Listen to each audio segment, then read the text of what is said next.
Oi, aqui é a Rush. Mais uma vez eu estou gravando um vídeo em português e dessa vez eu vou falar sobre as diferenças das preposições por e para. Quando a gente lida com preposições em línguas diferentes é sempre complicado porque nem sempre elas são equivalentes. A dificuldade de diferenciar por e para quem está aprendendo português é similar à diferença entre to e for para um brasileiro aprendendo inglês. Para alguns casos é simples determinar, mas para outros é muito complicado. Nesse caso, é complicado para quem fala inglês porque por e para muitas vezes são traduzidos como for, e fica difícil determinar qual das duas você deve usar. Quando você olha outras preposições em inglês equivalente a cada uma delas, talvez fica mais fácil determinar em que situação você deve usar.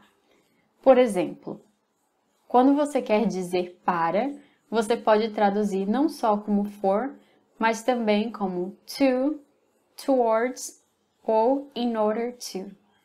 São preposições bem diferentes, mas depois que eu começar a falar a lista de casos em que se usa o para, vai ficar mais fácil de entender. Eu estava estudando espanhol e encontrei um exemplo da diferença em que eles estavam as ocasiões onde você usa o para com mnemônico perfect. Então, para cada uma das letras de perfect, a gente tem um exemplo de utilização do para.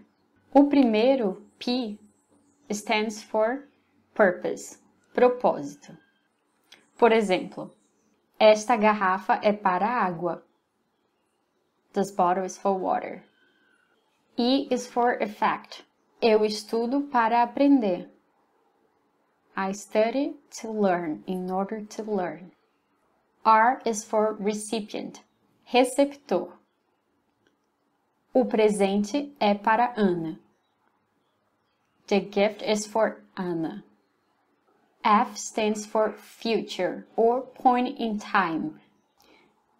Isso é usado quando você está falando sobre deadlines, sobre prazos. Por exemplo, a lição é para amanhã. The homework is for tomorrow. The second E is for employment, emprego. Elas trabalham para Google. They work for Google.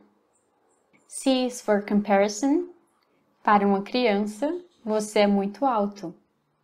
For a child, you are very tall.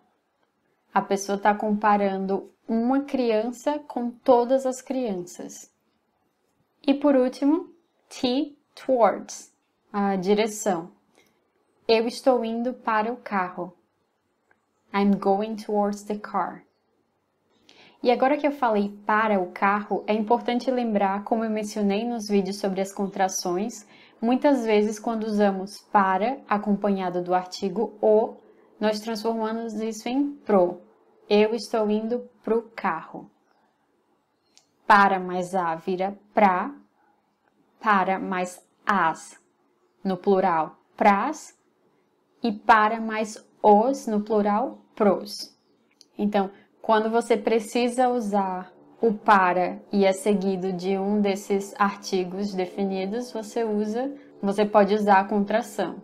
É livre usar para os ou pros, mas se você fala pros, você está usando uma linguagem mais informal. Um outro uso do para, além do perfect, é point of view, ponto de vista.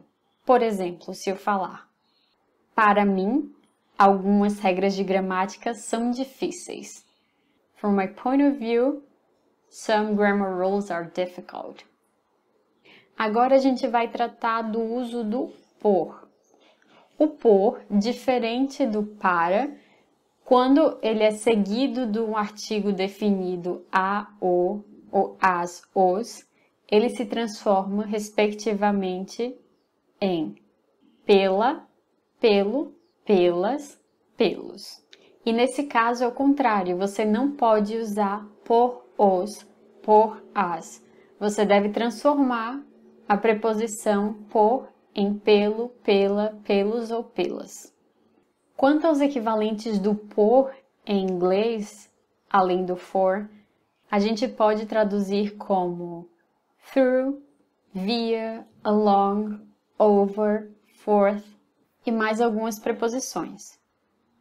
Quanto aos usos, nós vamos começar com exchange, troca. Quero trocar meus reais por dólares. I want to exchange my reais for dollars. Nós também usamos para falar de units of time, unidades de tempo. Tenho que tomar esse remédio por 2 meses. I have to take this medicine for 2 months. Também usamos por para falar de frequência.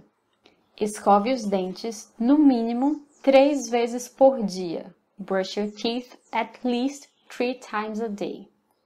Quando falamos em quantidade, também usamos por. Comprei o tênis por 100 reais. I bought the sneakers for 100 reais. Por também é utilizado para falar sobre reason why or cause, a causa ou porquê. Fiz isso por amor. I did this out of love. Algumas expressões bem comuns que utilizamos com a palavra por favor, please.